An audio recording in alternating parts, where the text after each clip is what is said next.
not everybody is Jesus' sheep.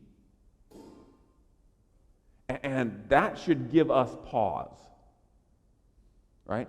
That means that, well, everybody is made in the image of God. Everybody has inherent value. Everybody has inherent dignity. We're all made in the image of God. We're not all His sheep. We're not all His children. We're not all going to heaven. We're not all experiencing the abundant life that He has for us right now. We're not all His sheep. This is a warning and a grace and a call to action.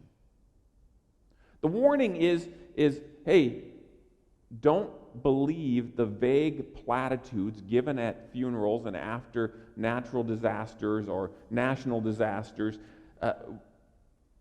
We're not all going to heaven.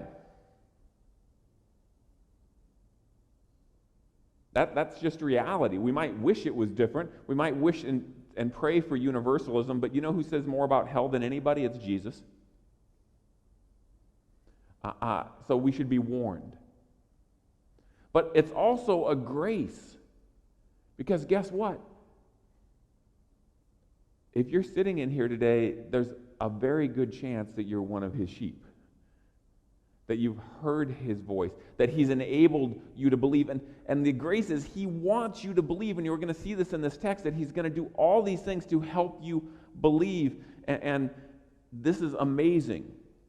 It's also hard for us at this point because you know what we're touching on right here, right? We're touching on that doctrine of election. We're touching on that doctrine of predestination. And lots of people struggle with this and they don't like it, but it's kind of hard to deny that Christ calls some people and that He calls any people is this amazing grace. And we could spend a lot of time dealing with this, right? I know a lot of you have serious questions about this. I have serious questions about this, and we could just miss the whole point. But you can't escape in Scripture that God elects. He chooses.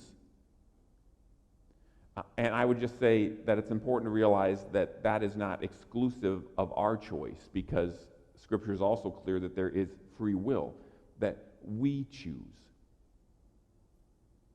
And I would just say that first causes can enable second causes. First choices can enable second choices.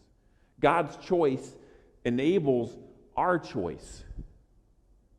And that's where we get to the call to action. The call to action is are you going to choose Him? Are you going to choose to believe? Are you going to choose to take that step of faith? Because this is really important, because not everybody's going to. But you can, and you can and should prioritize figuring out whether or not you're one of His sheep and helping other people figure out if they're some of His sheep.